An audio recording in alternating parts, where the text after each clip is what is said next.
Hi, my name is Raphael, and my project is called The Future of Horticulture. For my project, I tested how different plant growing methods and growing media affected the growth of the plant. I felt this was important because food insecurity has become a growing problem throughout the world. With 26% of people experiencing a lack of food, food insecurity has become the biggest risk to health worldwide, which is greater than the impact of malaria, AIDS, and tuberculosis have combined. With plants making up the majority of all foods and plant products being found in virtually all foods, I believe that studying how to increase the plant's rates of growth is an efficient way to provide sufficient food to people. The main ways of growing plants are through hydroponic systems and growing in mediums, which can include growing from the ground or in a pot. While there are hundreds of different methods and media for growing, only one of each could be tested, or else there would need to be hundreds of tests. I determined that the aeroponic systems and deep water culture system, or DWC system, were the hydroponic plants to be tested, as they don't require any media which could affect the plant's growth. While topsoil, cocoa coir, and perlite and vermiculite were the mediums to be tested, as they all were different types of organic and inorganic mediums, and all had unique properties that encourage plant growth. For the experiment, I measured the length, roots, and number of leaves of several plants before planting them in the selected systems and mediums, and allowing them to grow for 3 weeks. After 3 weeks, the plants were taken out and measured again.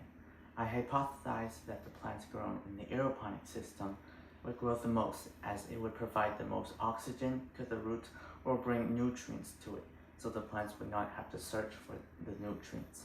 The plants grown in the DWC system would also grow a lot, but not as much as the aeroponic plants, as the DWC system can't deliver as much oxygen.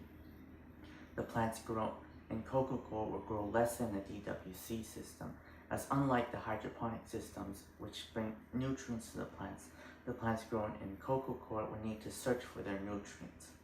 The plants grown in topsoil would grow even less than the cocoa coir, as topsoil compacts easily, limiting the oxygen supply. And lastly, the plants grown in perlite and vermiculite will grow the least because the mediums contain almost no nutrients or resources that can help the plants grow.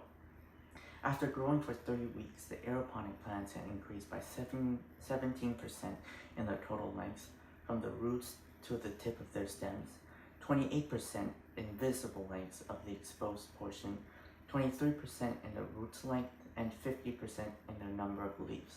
The plants have appeared to double in mass and grew especially in the leaves.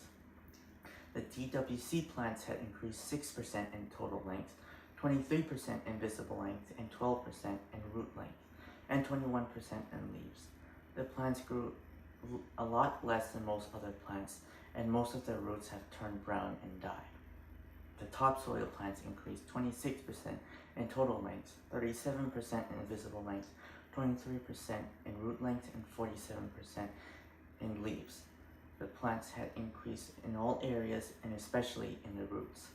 The plants grown in cocoa coir had increased 17% in total length, 19% in visible length, and 22% in root length, and 34% in leaves.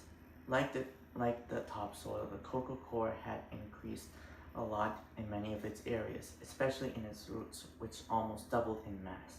Lastly, the plants grown in perlite and vermiculite increased 8% in total length, 13% in visible length, 14% in root length, and 33% in leaves.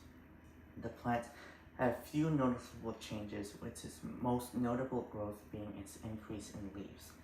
In conclusion, the aeroponic plants were able to grow the plants the most, due to it being able to deliver large amounts of nutrients and oxygen to the roots. The organic mediums, including topsoil and cocoa coir, had similar results and were able to grow the plants the most out of all the mediums, due to them being able to provide additional nutrients and beneficial microbes that promote growth. The perlite and vermiculite cause the plants to have the least amount of growth out of all the mediums, due to it having no additional nutrients and having to rely completely on the nutrient solution to grow the plants. And the DWC system caused the plants to grow the least, out of all the plants, which is likely due to the plants not being able to adjust to the system, losing most of their roots.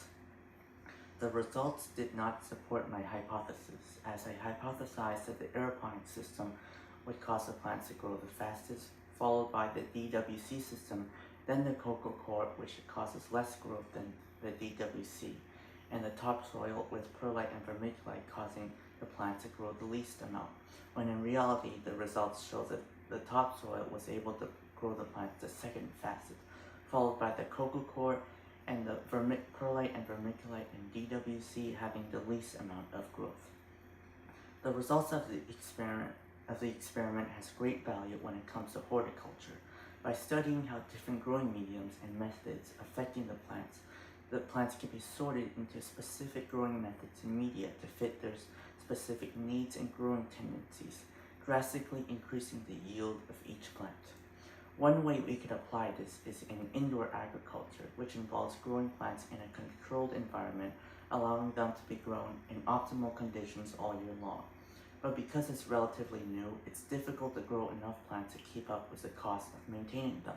However, if we're able to sort the plants into the optimal growing methods and media, it may grow the plants fast enough without excessive use of plant supplements to save money and ultimately generate more revenue than the cost. Thank you.